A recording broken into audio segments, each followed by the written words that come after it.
Politólogo, doctor en ciencia política, Adolfo Garcé.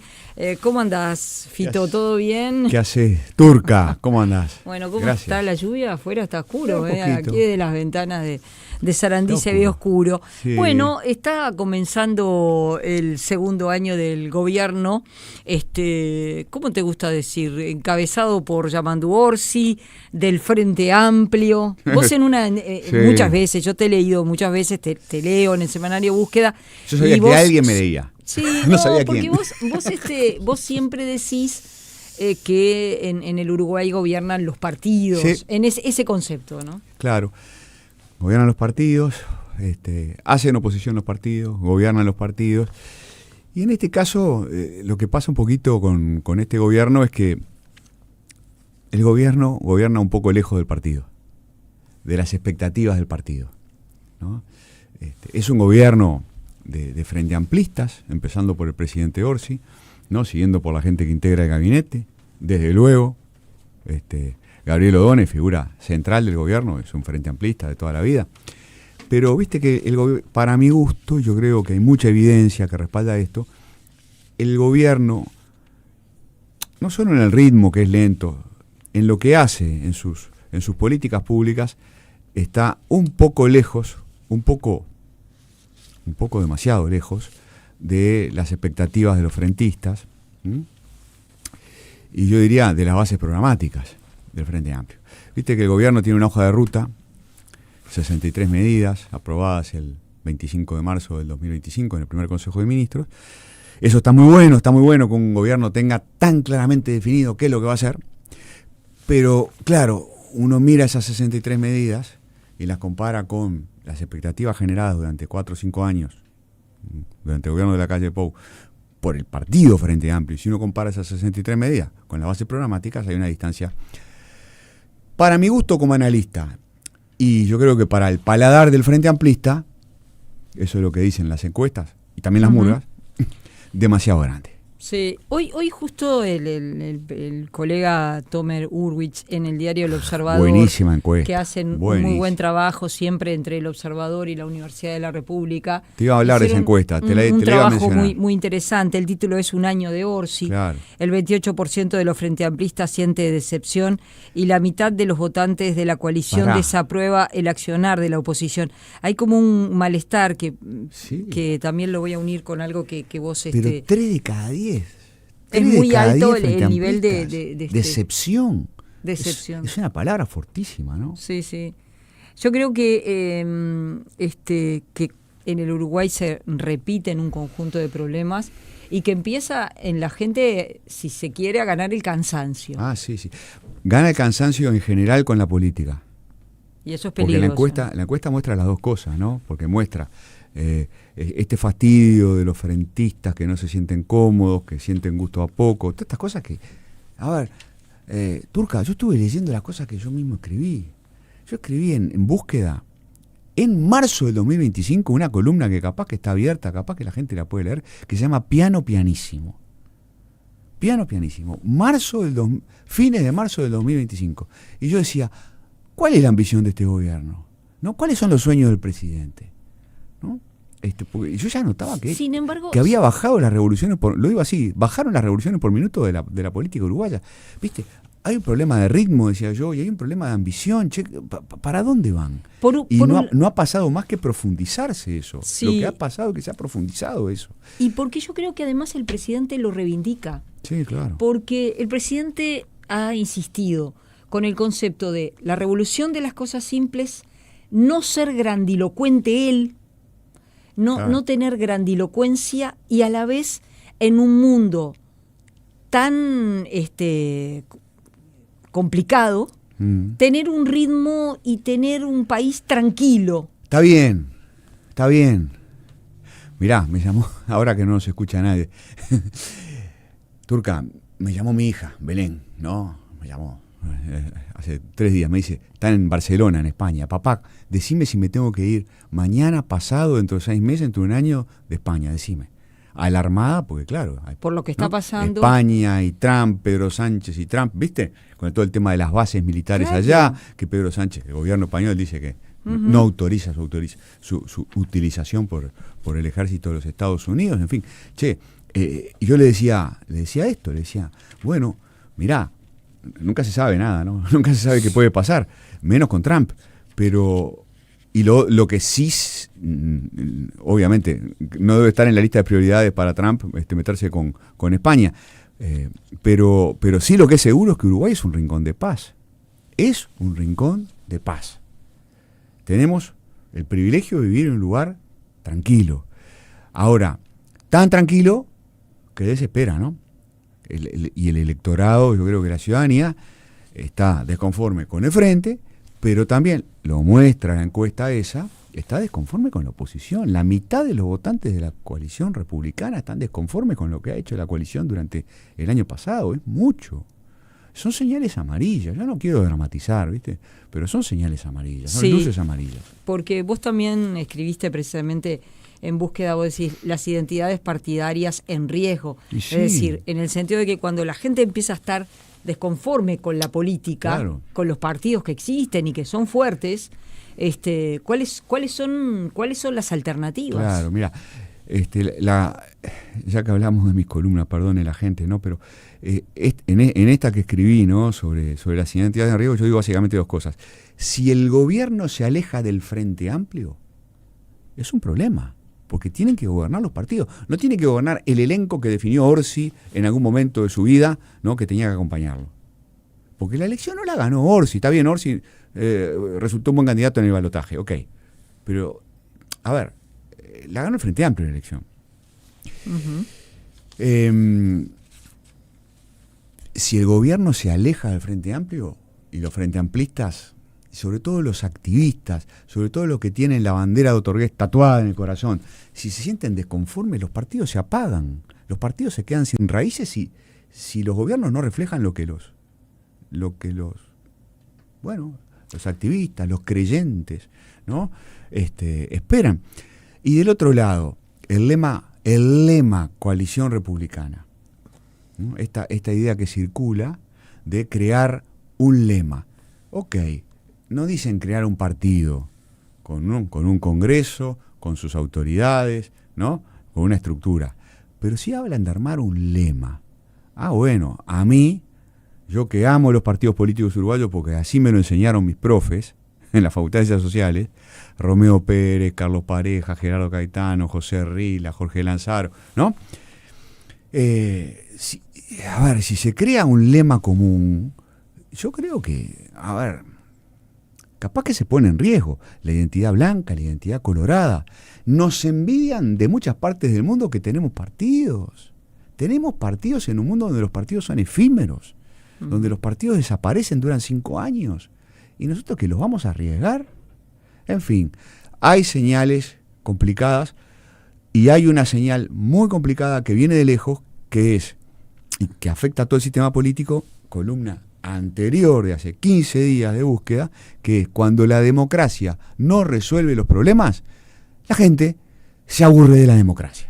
Y eso es verdaderamente en sí un problema. Pero también el presidente Orsi, yo hoy estuve revisando un poco el discurso, él señalaba que comienza a ser el año de las concreciones. Okay. Él empieza hablando de un déficit importante, cierto, de una necesidad de poner la casa en orden. Bueno. Ya desde 2024, en este sentido, por lo menos lo que él señalaba, que es poner la casa en orden, ¿no? Sí, es decir, es un presupuesto que logra su aprobación y creo que eso es algo importante.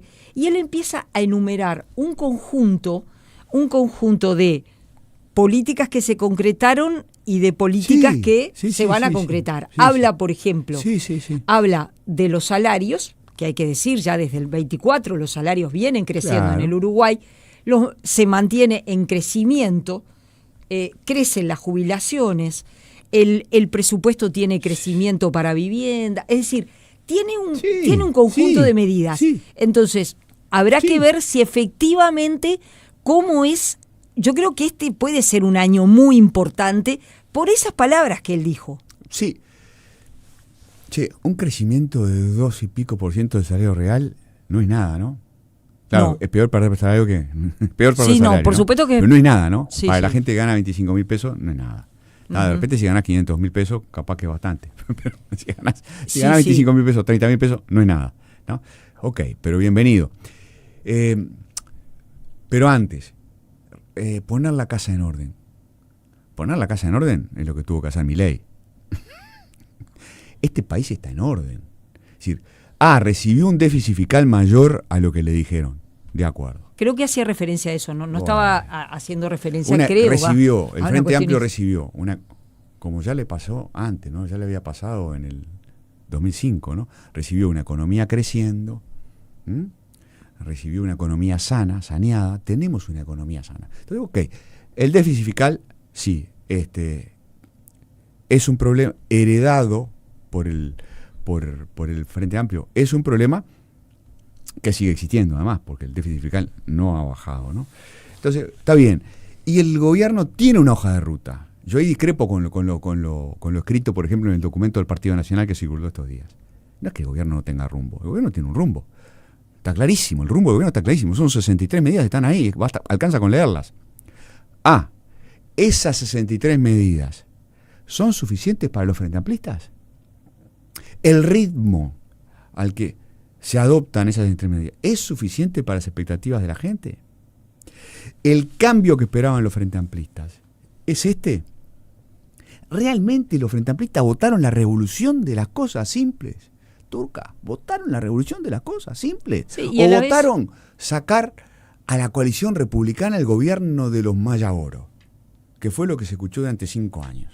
Pero yo creo que la disconformidad trasciende al Frente Amplio, que es una disconformidad social, Claro. que es de más acuerdo. que los votantes Sí, del sí, Frente sí, Amplio. sí. Hay una disconformidad Sí, con los ritmos, hay una sí. disconformidad con seguir viendo a la gente Pero en claro. situación de calle.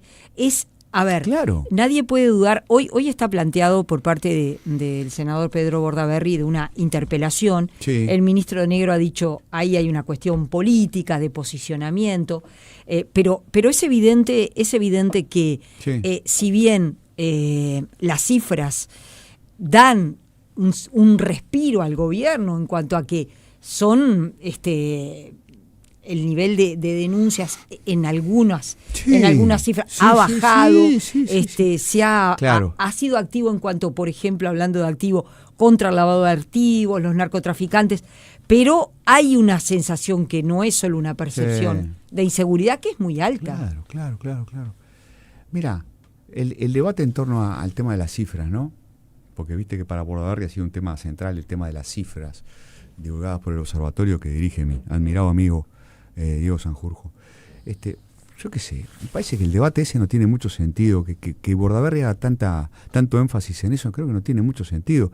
El tema es otro, el tema es que no podemos seguir viviendo son 3 homicidios más, 3 homicidios medio, no importa Eso mucho. no cambia. 3 homicidios más, 3 homicidios medio, sigue siendo altísimo. Y bajó un poquitito, apenitas, es estadísticamente insignificante, no tiene ningún significado estadístico. ¿No? Entonces, el tema es que seguimos teniendo una tasa de criminalidad muy alta, y hace mucho tiempo. Y tenemos una tasa de prisionalización, de gente presa, altísima. Y seguimos teniendo un desastre. Mirá, creo que lo hacen muchos centros educativos. La Universidad de la República tiene un programa para que la gente que está privada de libertad pueda estudiar. Yo tengo un estudiante anotado este año en mi curso de Facultades de Ciencias Sociales que me escribió, me dijo, profe, me escribió desde el CONCAR. Profe, me anoté en tu materia. Es muy importante para mí, no sé qué, no sé cuánto. Pusimos a hablar, ¿no? Le digo, bueno, y al cabo del 5º o 6º mail, le digo, bueno, contame un poco, ¿cómo estás? ¿Cómo es el panorama? Y me pone en mayúsculas, decadente. El pibe desesperado por estudiar. Porfe, por favor, preciso su apoyo. Quédate tranquilo. ¿Tá? No podés venir a clase, yo te voy a mandar ejercicios para que tú hagas, ¿viste? Fichas para que escribas, lecturas. Decadente. Che, es decadente lo que pasa hace muchos años. Yo creo que la gente, somos gente, Turca, vos y yo, también. Sí, creo que la gente se empieza a cansar. Nos cansamos de que las soluciones demoren tanto. A mí en lo personal, me exasperan un poco los ritmos, ¿viste? Tengo un problema con los ritmos. Con la calle Pou me pasaba que iba demasiado rápido, ¿no? Casi no negociaba con nadie, ¿no? Ley de urgente consideración, 500 artículos, la negociación del puerto, la ausencia de negociación por el tema del puerto, ¿no? Y todo así, todo a 1000 por hora, problema. Y este gobierno, demasiado espacio. No podemos encontrar un punto medio entre la superurgencia y el tranquito del gobierno, ¿no? Esto casi que es caminar la cancha. ¿Cuán problemático has visto no tener mayorías parlamentarias? Porque Poco. En los hechos el presupuesto Poco. salió con bastante amplitud, Pero claro, de cantidad de votos. Vos sabés que a mí me cansa ese argumento del presupuesto, que lo he escuchado mucho, ¿no? Gran mérito del gobierno aprobar el presupuesto. Es viernes, capaz que estoy cansado, rezongón, ¿viste? Un gobierno no puede decir que un gran mérito es aprobar el presupuesto. Todos los gobiernos han aprobado presupuestos, ¿no? Faltaban 2 votos. Me acuerdo de Daniel Chaquetti, un capítulo fantástico, un libro que se publicó el año pasado del Departamento de Ciencia Política, hablaba de que el gobierno era prácticamente un gobierno de mayoría, porque faltaban 2 votos. Es casi como si tuviera mayoría. 2 votos. 2 votos. 2 votos de cabildo abierto. Che, no hay que ser, ¿qué? Churchill, ¿no? Para resolver eso. Y no solo cabildo abierto, en muchos temas se aprobó con los votos del Partido Colorado, Claro. en otros temas con los votos del Partido Nacional. Entonces, y eso es otro tema importante, porque, bueno, habla de, conseguir 2 votos no era tan difícil, consiguieron más votos, ok, fantástico, eso que demuestra, para mí 2 cosas, demuestra capacidad de negociación, que hay, por suerte, sigue habiendo en nuestro sistema político, ese ADN, esa práctica de la negociación sigue viva, esa habilidad, poco frecuente en otro lado, ¿no? Esa habilidad de negociar, pero también habla de la moderación de las políticas. Porque si vos sos Frente Amplio y te puedes entender con los blancos, con los colorados, cabildo, quiere decir que lo que estás proponiendo, muy rupturista no es, ¿no? Porque por algo te lo votan. Sí, Y eso tiene que ver, o ayuda a entender, por qué hay una parte del Frente Amplio que dice, ¿y? Esto es muy moderado, muy tibio. Claro, es como si volviéramos 20 años atrás. ¿Te acordás cuando empezó a acumularse aquella sensación de que capitalizó después Mujica de más izquierda? El giro a la izquierda. ¿Te acuerdas cuando Mujica ganó la primaria del Frente con la consigna el giro a la izquierda? ¿Por qué pasó eso? Porque los frentistas de aquella época, es como si volviéramos a repetir lo mismo, ¿no? Sentían que era poco. Comparado con esto, aquel gobierno era un gobierno leninista, revolucionario, ¿no? Porque movía el statu quo por todos lados, ¿no? Pero un poco está pasando lo mismo. En aquella época se pedía más izquierda y ahora se pide más izquierda. Muchos frentistas pidiendo más izquierda. Uh-huh. Hay como una cuestión ahí cuando a la política no le va bien, responsabilizar de todo a la comunicación. Sí. Todos los gobiernos dicen lo mismo. Todos es porque no comunican bien, porque la gente no ve lo que estamos haciendo. Esto es algo que se repite gobierno tras gobierno, ¿no? Y al revés también, ¿no? ¿Te acuerdas cuando se decía, no, la calle Pou, mirá, anda muy bien en las encuestas porque tiene una, eso era como se llamaba, la agencia de comunicación, ¿no? No, son unos fenómenos comunicando, no. La comunicación es importante, capaz que en el caso de la calle Pou, capaz que estaba un poco más aceitada al principio de su mandato, yo no sé, ¿no? En este gobierno hay problema de comunicación y capaz que no hay 2 opiniones. Problema de comunicación parece haber, ¿no? Empezando por el propio presidente, que no tiene como fortaleza su capacidad de comunicarse con la gente, ¿no? En los medios, en el mano a mano sí. Lo que hay que decir es que, sin embargo, él reivindica su estilo, ¿no? Digo, decir, sí. lo hizo hace algunos meses atrás, sí. Cuando se le preguntó algo, dijo que él no sabía. No estaba enterado, después dijo, bueno, yo no estoy enterado, y reivindicó su estilo. Y ahora, en el discurso del 1 de marzo, del 2 de marzo, lo volvió a hacer. No voy a ser grandilocuente, voy a comunicar cosas, no fue autocrítico. Sí, no fue autocrítico por ningún lado, ¿no? Si algo faltó en ese discurso fue autocrítica, ¿no? Es como si no hubiera reparado. Eso es raro en él, ¿viste? Porque es un tipo sensible. Viste que los intendentes podrán tener muchos defectos, pero la gente que tuvo años trabajando en el territorio, si algo tiene, es capacidad para saber lo que le está pasando a la gente, ¿no? Son personas muy sensibles los intendentes. Como porque que están muy cerca. están cerca de la gente. Yo, francamente, yo esperaba algún gesto de, sí, me doy cuenta, ¿no? Al estilo Orsi. En lo que yo considero que es el auténtico estilo de Orsi, ¿no? Sí, la verdad que me doy cuenta que hay gente que está molesta. Los frente amplistas están molestos, pero otra gente está molesta. Sí, estamos haciendo lo que podemos. Hubiera esperado algo así. No hubo. ¿Qué hubo? Una sólida defensa de muchas cosas que se están haciendo y algunas propuestas sobre lo que se va a hacer. Pero esto no estuvo. ¿El gobierno tiene problema de comunicación? Creo que sí. ¿Orsi tiene problema de comunicación? Creo que sí. Pero el problema central del gobierno, para mi gusto, y lo que explica el mal humor, eso que muestran las encuestas, lo que cantan las murgas y yo qué sé, no tiene tanto que ver con la comunicación, tiene que ver con la orientación. Tiene que ver con que esas 63 medidas son, ¿qué? Bueno, un aterrizaje, casi aterrizaje forzoso. Viste que hablaban de aterrizaje en la campaña electoral, ¿no? Esto es como el aterrizaje de las bases programáticas. Es un aterrizaje complicado, ¿no? Porque es un aterrizaje donde de las bases programáticas famosas del Frente, que son un programa netamente de izquierda, que entre otras cosas dice clarito 6+1, ¿no? Habla de educación e innovación. De eso quedó, en las 63 medidas, quedó poco. Y es algo que el tema de la educación y el 6+1 para la educación, claro, es algo que está muy presente en las murgas. Vamos a hacer una breve pausa, volvemos enseguida. Estamos hablando de lo que ha sido este primer año del gobierno encabezado por Yamandu Orsi. Él reivindicó también en su discurso la colocación de algunos impuestos, sí, como es el impuesto mínimo global. Por un lado, el propio Yamandu Orsi había dicho que no iba a poner impuestos. Claro. Estos impuestos que se colocan, como es el caso del impuesto mínimo global o aumentarle el impuesto a aquellos que tienen dinero en el exterior, sobre todo el impuesto mínimo global, me parece bastante arriesgado del poder del gobierno. No, digo porque no se está instrumentando en muchas partes del mundo. Uh-huh. Después de que Donald Trump lo bombardeó, ¿no? Dijo que estaba en desacuerdo. Sí. Bueno, el Frente Amplio lo lleva adelante. Eso no es...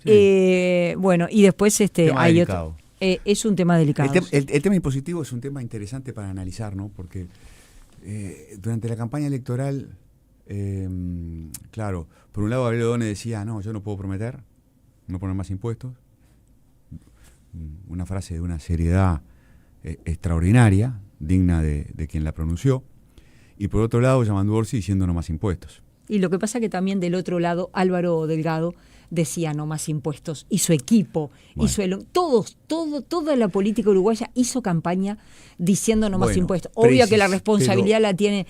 Es como cuando la Calle ganó diciendo voy a ahorrar 900 millones de dólares y después el déficit fue de 900. De acuerdo. Sequía, pandemia, etcétera. De acuerdo. Mirá, te voy a decir lo que nosotros enseñamos en la facultad hace más o menos 20 años, gracias a Fernando Figueira, que apareció un día con un libro y me dijo, el Instituto de Ciencia Política, este libro te va a gustar. No solo me gustó, lo adopté, lo enseño en todas las clases. El libro lo escribió un catalán, doctor en Ciencia Política en Harvard, que ahora da clase en Princeton. Se llama Carles Boix, se escribe Boix. Partidos políticos, crecimiento e igualdad, estrategias económicas socialdemócratas y conservadoras en la economía mundial. El libro, ¿sabe lo que dice? Una cosa grande como una casa y obvia como una casa, pero que hay que repetir porque viene a cuento. Dice, izquierda y derecha, y la macroeconomía la maneja más o menos igual, ¿viste? Nadie quiere inflación. Ya nadie se chupa el dedo. Ok. Pero tienen estrategias distintas a la hora de hacer, vamos a llamarlo así, desarrollar la economía. Estrategias de crecimiento, sí, diferentes. ¿Qué hace la izquierda? La izquierda trata de conciliar crecimiento con distribución del ingreso. Viste que Orsi lo dice todo el tiempo, Dono lo dice todo el tiempo, Fernando Pereira lo dice todo el tiempo. Crecimiento y distribución del ingreso. Para eso utilizan la herramienta del Estado. ¿En qué cree la izquierda? Acá me acuerdo de Constanza Moreira, de Pedro Narbondo, ¿no? De cosas que yo escuché en la facultad de profes de izquierda. El Estado en el corazón. El Estado como gran herramienta para impulsar el desarrollo económico y como gran herramienta para distribuir el ingreso. ¿En qué cree la izquierda? En el Estado. para que el Estado pueda ayudar a crecer la economía y para que el Estado juegue un papel en la distribución del ingreso, impuestos. ¿Qué hace la izquierda en el mundo? Dice el profesor Carles Bosch, te sube los impuestos y además los vuelve más progresivos. Te aumenta la progresividad, por ejemplo, del impuesto a la renta. Lo que hizo Astori en el 2007. Chau, lo dijiste tú, exactamente así. Bien. Bueno, ¿qué hace la derecha? La estrategia de la derecha es maximizar el crecimiento. No le asigna el mismo lugar a la distribución del ingreso, ¿no? Tiene otra concepción de la vida, del mundo, de yo qué sé. El crecimiento es el que distribuye. Y lo que hay que hacer es como si la derecha fuera un poco más pesimista, ¿viste? La izquierda cree que se pueden hacer las cosas a la vez. La derecha piensa, no, vamos a asegurarnos vamos a asegurar el crecimiento, porque si la economía crece, las cosas van bien, ¿no? Si la economía crece, hay trabajo. Si hay trabajo, la gente no es pobre, y si la gente no es pobre, andamos bien. Y habrá diferencias, ok, pero lo fundamental va a marchar bien. Entonces, ¿qué hace la derecha? Te achica el Estado, porque ¿en qué cree? En el mercado, en la empresa, en la iniciativa privada. Ese es el corazón de la economía política, de la manera en que piensa la economía, la derecha. Mercado. Achicar el Estado. No ve al Estado como una solución, lo ve más bien como una restricción, como un problema. Achicar el Estado, entonces bajar los impuestos. Lo raro de la calle Pou, en la campaña del 2019, yo me acuerdo que lo criticamos bastante desde La Mira en ese sentido, con Gabriel Pereira y Federico Comesaña, es que decía, voy a seguir manteniendo políticas sociales y el gasto público y no sé qué, pero voy a bajar las tarifas y además voy a bajar el déficit fiscal. Entonces uno decía, ¿y cómo vas a hacer todo esto? Vas a mantener el mismo, porque no hablaba de privatizaciones ni nada, es decir, vas a mantener todo lo que se hace y al mismo tiempo vas a bajar el gasto público y vas a bajar los impuestos y vas a bajar las tarifas. Había algo que no cerraba. Se armó todo el gran entrevero que tú mencionabas, pandemia, sequía y todo eso. Al final el déficit fiscal terminó siendo del 4%. Bien. Para mí, lo raro de la campaña de Orsi, y yo diría del MPP, lo raro de la campaña es siendo el corazón, hoy por hoy, del proyecto Frente Amplista, la columna vertebral del proyecto Frente Amplista, es un proyecto de izquierda, es tratar de ganar una elección diciendo no más impuestos. No, para mi gusto, la derecha, cuando va a una elección, tiene que tener el coraje de decir, voy a bajar el gasto público y después ser consecuente con eso.